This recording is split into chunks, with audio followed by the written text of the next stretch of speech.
नमस्कार और स्वागत है। आज हम एक बहुत ही दिलचस्प विषय पर बात करने वाले हैं, बातचीत की कला में माहिर कैसे बने। हमारे पास एक पॉडकास्ट स्क्रिप्ट का स्रोत है जो 7 ऐसी रणनीतियों की बात करता है जिन्हें वो नैतिक मैकियावेलियन रणनीतियां, मतलब एथिकल मैकियावेलियन स्ट्रैटेजीज कहता है। अब ये नाम सुनते ही कान खड़े हो जाते हैं, मैकियावेलियन और वो भी नैतिक। ये थोड़ा अजीब सा कॉम्बिनेशन लगता है क्योंकि मैकियावेलियन शब्द तो अक्सर मतलब जोड़ तोड़ या चालाकी से जोड़ा जाता है। हाँ बिल्कुल। लेकिन यहाँ स्रोत का कहना है कि मतलब नकारात्मक चालाकी से नहीं है, बल्कि एक तरह से पॉजिटिव प्रभाव डालने से। सही। यानी अपनी बात इस तरह रखना कि सामने वाला समझे भी और शायद सहमत भी हो, बिना किसी दबाव या धोखे के। और ये तकनीकें वो मनोविज्ञान और व्यवहार विज्ञान पर आधारित बताई गई हैं। बिल्कुल। और देखिए, आज हमारी चर्चा का मकसद भी यही है कि इन तकनीकों को ठीक से समझा जाए, कैसे इन्हें इस्तेमाल करके बातचीत को सही दिशा दी जा सकती है, अपना पक्ष प्रभावी ढंग से रखा जा सकता है और सबसे जरूरी, रिश्ते खराब किए बिना अच्छे नतीजे पाए जा सकते हैं। ये जीतने या हावी होने के बारे में उतना नहीं है जितना आपसी समझ और सहमति बनाने के बारे में है। तो चलिए फिर शुरू करते हैं। पहली रणनीति जिसका जिक्र है वो है फ्रेम सेट करना, यानी बातचीत का संदर्भ या कह लीजिए दायरा वो पहले ही तय कर देना।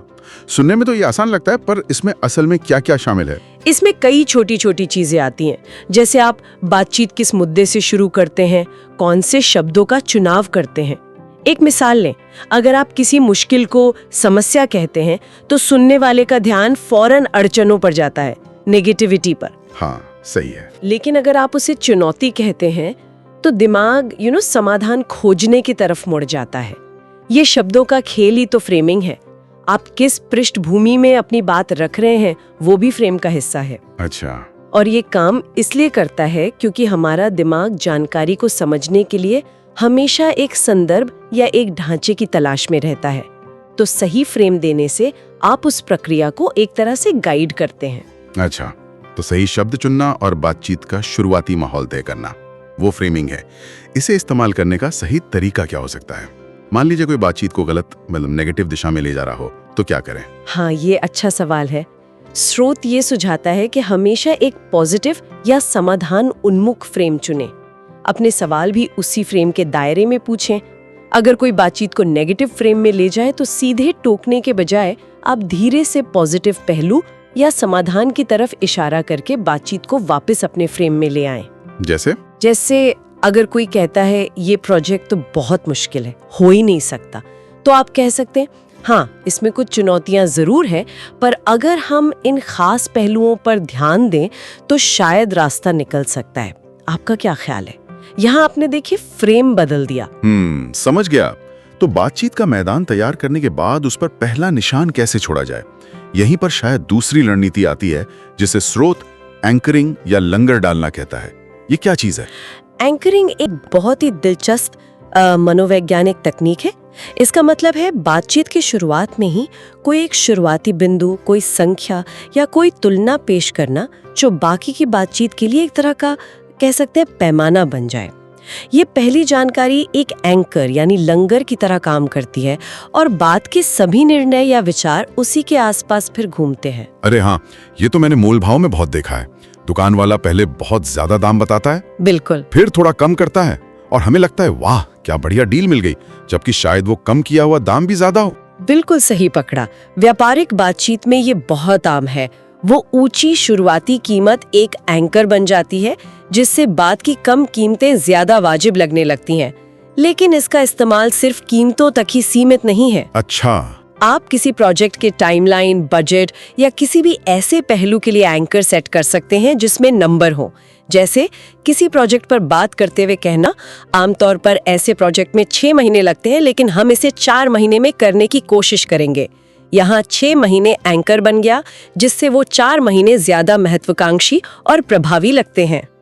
तो इसे इस्तेमाल करने का तरीका हुआ कि शुरुआत में एक मजबूत संदर्भ बिंदु पेश करें, भले ही वो आपकी असल उम्मीद से थोड़ा ज्यादा अलग हो, और फिर धीरे धीरे अपनी वास्तविक स्थिति पर आएं। लेकिन क्या इसमें यह खतरा नहीं कि अगर शुरुआती एंकर बहुत ही अवास्तविक लगे तो सामने वाला आप पर भरोसा करना ही छोड़ दे? अगर आपका एंकर बहुत ज्यादा अटपटा है, मतलब बिल्कुल ही हवा हवाई, तो आपकी विश्वसनीयता कम हो सकती है। इसलिए एंकर ऐसा होना चाहिए जो थोड़ा महत्वाकांक्षी लगे पर असंभव नहीं। ठीक है। अब तीसरी रणनीति पर आते हैं जो सुनने में थोड़ी विरोधाभासी लगती है। पारदर्शिता के साथ आंशिक खुलासा। आप ईमानदार भी दिखना चाहते हैं पर सब कुछ एक साथ बताते भी नहीं। ये कैसे काम करता है वाला? इसमें एक्चुअली एक संतुलन साधना होता है। देखिए, विश्वास बनाने के लिए पारदर्शिता जरूरी है, इसलिए आप कुछ जानकारी साझा करते हैं। लेकिन अगर आप सारी जानकारी, सारे पत्ते एक साथ खोल देंगे तो बातचीत में आपका नियंत्रण कम हो सकता है। आंशिक खुलासे का मतलब है जानकारी को सही समय पर धीरे धीरे सामने लाना। कोई उदाहरण दे सकती हैं? जरूर। मान लीजिए आप किसी नई योजना का प्रस्ताव रख रहे हैं जिसमें कुछ जोखिम है। आप शुरुआत में कह सकते हैं, देखिए इस योजना के कई फायदे हैं, हालांकि हमें कुछ संभावित जोखिमों पर भी ध्यान देना होगा। यहाँ आपने पारदर्शिता दिखाई कि हाँ जोखिम है, लेकिन उन जोखिमों का पूरा विश्लेषण तुरंत देने के बजाय आप उसे बातचीत में बात के लिए रख सकते हैं, शायद तब जब सामने वाला आपके फायदों से थोड़ा सहमत हो चुका हो। यहाँ नैतिकता इस बात में है कि आप जानबूझकर गुमराह न करें, बल्कि जानकारी को सही समय पर सामने लाएं ताकि वह सही ढंग से समझी जा सके। तो इसका असर ये होता है कि सामने वाले को लगता है कि अच्छा अभी और जानना बाकी है और वो आपकी बातों पे ज्यादा ध्यान देता है। हाँ, ये एक तरह से उत्सुकता बनाए रखने जैसा है। हाँ बिल्कुल। और ये आपको सोचने और प्रतिक्रिया देने का मौका भी देता है। आप देख सकते हैं कि सामने वाला शुरुआती जानकारी पर कैसी प्रतिक्रिया दे रहा है और उसी हिसाब से आप आगे की जानकारी पेश कर सकते हैं। सही है। अगली रणनीति, चौथी वाली, सुनने में काफी मनोवैज्ञानिक लगती है। मिररिंग और लेबलिंग, ये क्या है और कैसे काम करती हैं? ये दोनों तकनीकें बेसिकली सहानुभूति बनाने और सामने वाले को ये महसूस कराने के लिए हैं कि आप उन्हें सच में समझ रहे हैं। मिररिंग का मतलब है सामने वाले के कहे कुछ शब्दों या उनके हाव भाव जैसे बॉडी लैंग्वेज को हल्के से दोहराना। हाँ, हल्के से। जैसे अगर कोई कहता है मुझे इस डेडलाइन का बहुत स्ट्रेस है, तो आप कह सकते हैं आप कह रहे हैं कि आपको इस डेडलाइन का स्ट्रेस है। ये दिखाता है कि आप ध्यान से सुन रहे हैं। अच्छा। और लेबलिंग का मतलब है सामने वाले की भावनाओं या स्थिति को पहचान कर उसे नाम लेना। जैसे लगता है आप इस बदलाव को लेकर थोड़े चिंतित हैं, या ऐसा महसूस हो रहा है कि आप इस नतीजे से निराश हैं।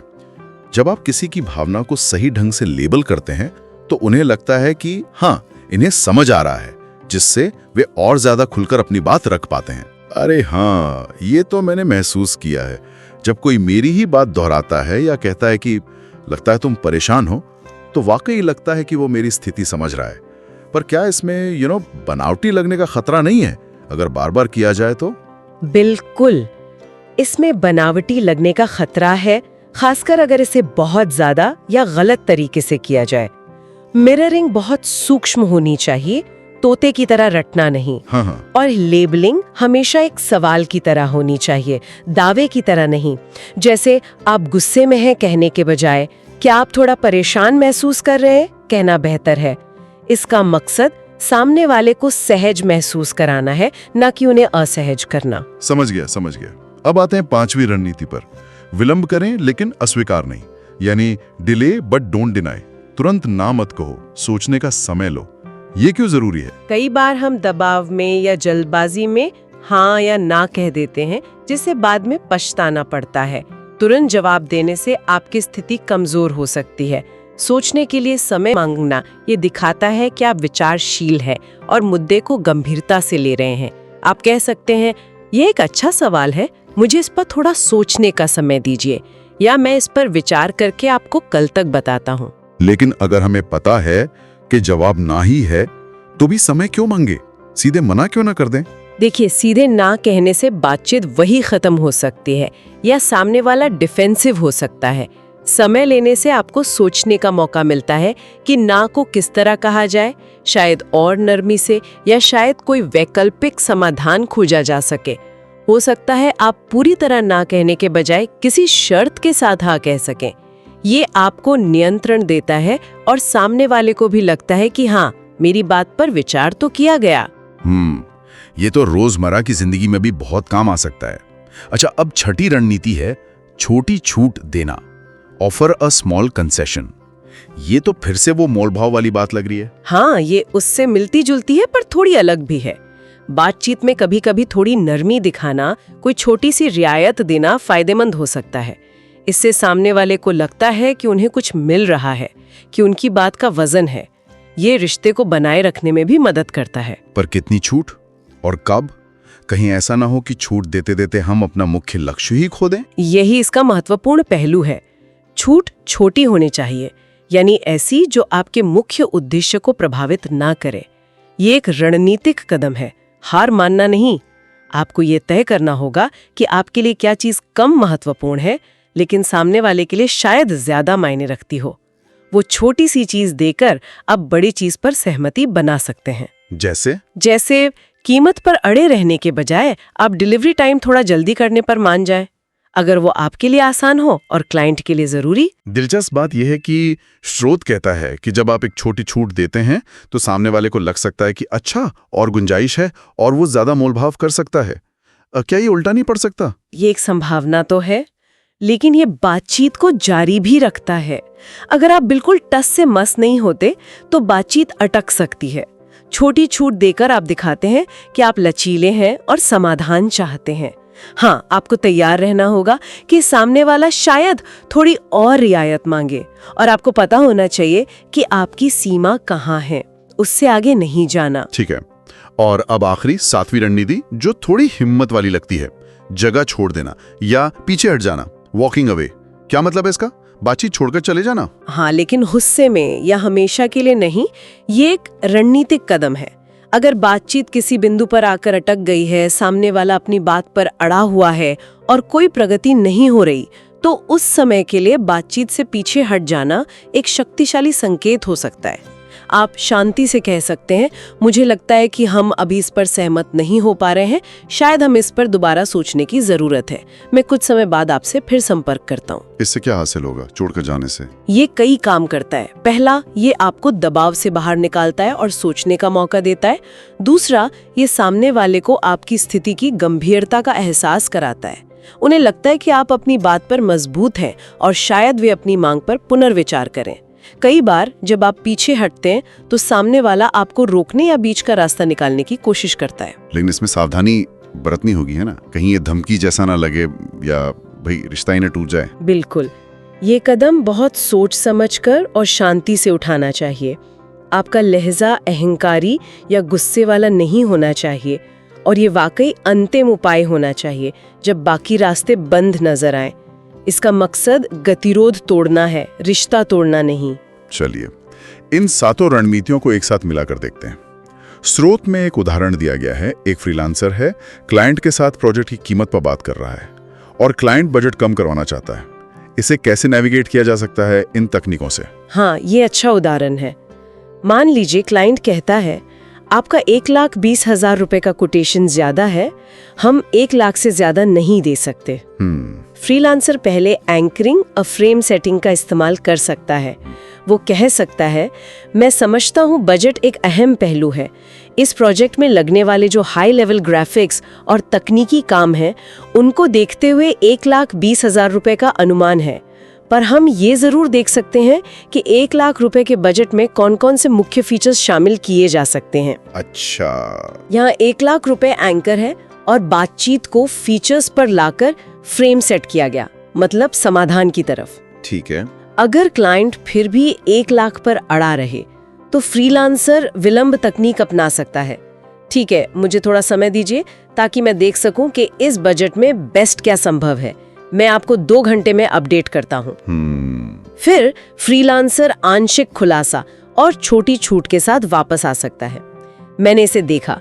एक सुझाव है, अगर हम रिवीजन का 1 राउंड कम कर दें और बदले में मैं आपको 1 महीने का अतिरिक्त सपोर्ट दे दूं, तो हम 1,08,000 रुपए पर सहमत हो सकते हैं।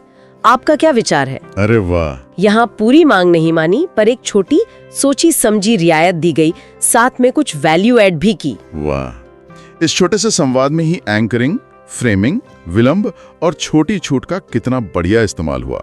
ये दिखाता है कि ये रणनीतियां अलग थलग नहीं बल्कि मिलकर काम करती हैं। बिल्कुल, और सबसे महत्वपूर्ण बात यह है कि ये सब सम्मानजनक तरीके से किया गया, जिससे रिश्ता भी बना रहे और काम भी हो जाए। लेकिन यहीं पर, जैसा आपने पहले कहा, जिम्मेदारी का सवाल आता है। इन तकनीकों का इस्तेमाल ईमानदारी और अच्छे इरादे से होना चाहिए। हाँ, स्रोत भी इस पर बहुत जोर देता है। अगर इन तकनीकों का गलत इस्तेमाल किया जाए, जैसे झूठे एंकर बनाना, जानबूझकर जरूरी जानकारी छिपाना या सामने वाले को इमोशनली ब्लैकमेल करने के लिए लेबलिंग का इस्तेमाल करना, तो ये अनैतिक बन जाता है और भरोसे को खत्म कर सकता है। कुछ चेतावनियां हैं जो हमेशा याद रखनी चाहिए। कभी झूठे तथ्य या आंकड़े ना दें। सामने वाले का सम्मान करें, उनकी गरिमा का ध्यान रखें। हर तकनीक हर स्थिति में काम नहीं करती, इसलिए समझदारी से चुनें कि कब क्या इस्तेमाल करना है। और सबसे जरूरी, मकसद सिर्फ अपनी जीत नहीं, बल्कि एक आपसी सहमति वाला समाधान होना चाहिए। तो आज हमने बातचीत को साधने की इन 7 रणनीतियों को समझा। 1. सही फ्रेम सेट करना। 2. एंकरिंग से शुरुआती बिंदु तय करना। 3. पारदर्शिता के साथ धीरे धीरे जानकारी देना, मतलब आंशिक खुलासा। 4. मिररिंग और लेबलिंग से सहानुभूति बनाना और समझ दिखाना। 5. तुरंत प्रतिक्रिया देने के बजाय सोचने का समय लेना, यानी विलंब करना। 6. समझदारी से छोटी रियायतें देना। 7. और जरूरत पड़ने पर रणनीतिक रूप से पीछे हट जाना। इन सब का लक्ष्य यही है कि आप बातचीत में ज्यादा प्रभावी बने, अपने विचार स्पष्ट रूप से रख पाएं और साथ ही अच्छे कामकाजी या निजी रिश्ते बनाए रखें। स्रोत का सुझाव है कि इन तकनीकों का अभ्यास पहले कम जोखिम वाली रोजमर्रा की बातचीत में करें। धीरे धीरे ये आपकी आदत बन जाएंगी और आप पाएंगे कि लोग आपकी बात ज्यादा ध्यान से सुन रहे हैं और सहमति की संभावना भी बढ़ रही है। ये वाकई बहुत उपयोगी जानकारी थी।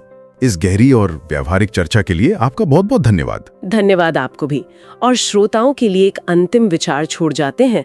अब जब आप इन रणनीतियों के बारे में जान गए हैं, तो क्या आप अपनी रोजमर्रा की बातचीत में पहचान सकते हैं जब कोई और आप पर इनका इस्तेमाल कर रहा हो? और अगर हाँ, तो आप उस पर कैसे प्रतिक्रिया देंगे? ये सोचना भी दिलचस्प होगा कि कैसे इन तकनीकों को जानना हमें न केवल एक बेहतर वक्ता बनाता है, बल्कि एक ज्यादा जागरूक श्रोता भी बनाता है ना?